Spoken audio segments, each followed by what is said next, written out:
Thanks a lot for staying with us. We are joined by a very special guest on Straight at 8, former DGP of Jammu and Kashmir, SP Vaid, joining us.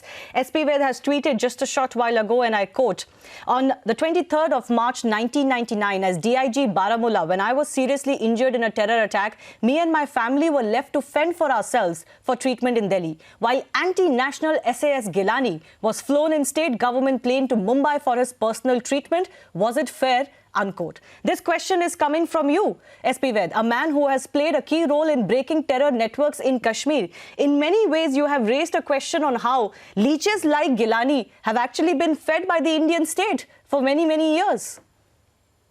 Absolutely. That was my point. In fact, that was my point. It's like SAS Gilani, who has a blood in his hand and was responsible for death of thousands of boys in Kashmir, used to get a special treatment. He would get a luxury guest house, would be flown in state planes and get treatment at the government expense. And look at how you treat a soldier. Not my question. I'm absolutely okay with it, but I'm saying what message goes to the people when a person who openly says I am a Pakistani and who vouches for, who's an agent of ISI and from Pakistan, is given VVIP treatment, and he was flown from first time when his first kidney when cancer was detected. He was flown from Patna jail to Mumbai, the Tata hospital, which was for the cancer treatment. Second time, I think again in 2007, same, he was flown to Mumbai. So look at treatment being given to a person who is responsible for killing of so many people in the valley. Absolutely. So that is going to be my second question to you, SP Vaid. The intentions and motivations of people like Gilani were not hidden. They were openly anti-India. They openly sided with Pakistan. They were responsible for separatism in the valley, for stoking alienation, as the word is often used, and for promoting terrorism, burning of schools and whatnot. But why did it exist? What do you think? Why did this VVIP treatment for anti-nationals like Gilani exist for as long as it did? Who did that benefit? That has been a paradox for me ever since. Even at that time, I used to think what a system we have, that a person who openly talks against the country is given a VVIP treatment, and those who die for India are left to fend for themselves. So that has been a paradox to me as well.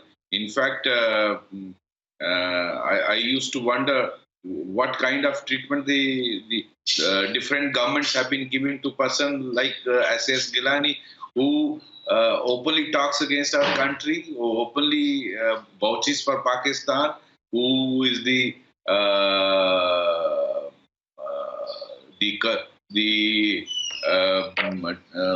custodian of all the wrong things happening in the valley, and was ISI's agent in the valley.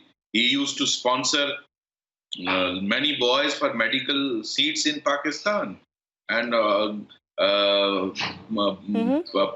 prompting young boys to join terrorism in Kashmir Valley, and look at the luxuries their own families enjoy. Absolutely. I've also got Major Gaurav Arya here with us. You know, a man like SP Vaid, Gaurav, is saying that this is a paradox for me. Why someone like Gilani got the treatment that he did? And perhaps it is the result of the abrogation of Article 370 that today he is quitting the Hurriyat. But before we come to that, doesn't the political class, Gaurav, owe some answers for this? Because for how long has Gilani burnt Kashmir? Well, absolutely, Shivani. The idea amongst some people in New Delhi was that one day, if we keep on, giving money to Gilani and all the not just Gilani, there are many separatists who got money, And if we keep on giving money, maybe one day they'll be useful to us. So Gilani, like Mr. S.P. Vaid sir very rightly pointed out, not only is he an anti-national, he has directly been responsible for the deaths of thousands of Kashmiris and security forces combined. Now, this man on your screen is a murderer. He's a mass murderer. Let's say it as it is. He is a mass murderer. He was the one who is responsible directly and individually for the crashing economy of Kashmir. He is the person who is this thing, the education system in Kashmir. He had schools burnt. He had complete market shut down. There was a Hartal calendar which would come out every single week. He decimated the economy of Kashmir. Why? And where are his sons? Somebody must ask him, where are your sons? Where are your grandsons? Which of Gilani's sons and grandsons or granddaughters have picked up the stone? How many are stone pelters? How many are so-called militants? I'm using the word militant. Actually, the word is terrorist. But they call them militants, so let them call them militants. How many? Right. No. Gilani is a mass murderer. He should be tried. His simple resignation from Hurriyat is not sufficient. Well, that means nothing to anybody, frankly. No, I'll tell you what. Shivani, it brings me, I had the honor and privilege of interviewing S.P. Vaid Saab when he was DGP. I saw his hand. Now, S.P. Vaid Saab is a hero. He wears a wound medal on his chest. He has shed his blood for the country, right?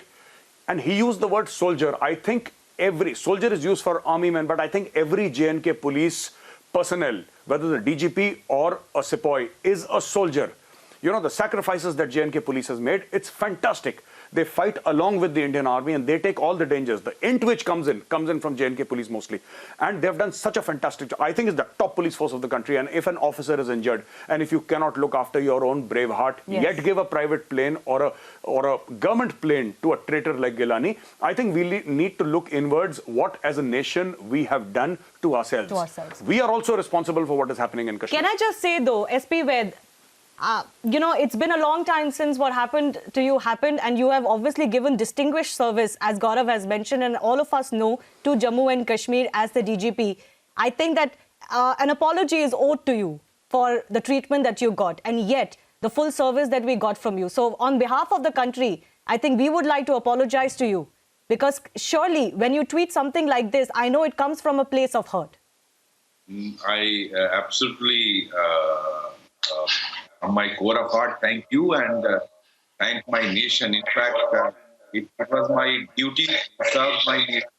But things are changing for better. And now funds for the youth are getting. And this will change things for better in Kashmir Valley. And one day we will see the end of this terrorism in Kashmir Valley, and people of Valley will have a sigh of relief, a normal life free from terror. But the soldiers fighting for the country need to be treated better than these people who openly vouch for Pakistan and who work to break this country. Do you think Gilani will meet his fate, sir, one day? He's an old man, I know. But will he ever pay the price, get the punishment that he deserves? I am a deeply religious man and I have no doubt about it. One day, for all our actions, we are answerable to the Almighty. And on the day of judgment, he will have to answer for his deeds. Right. Well, certainly. We hope that business will not be on as usual as it has been in Jammu and Kashmir, and certainly what has happened in terms of Gilani's resignation from the Hurriyat, while irrelevant, is a sign of times to come and also an impact of the abrogation of Article 370, and we hope that what S.P. Vaid sir has said will indeed happen. So thanks a lot for joining us, and a big thanks to Major Gaurav Arya as well. Thank you, Shivani. Thank you, Gaurav.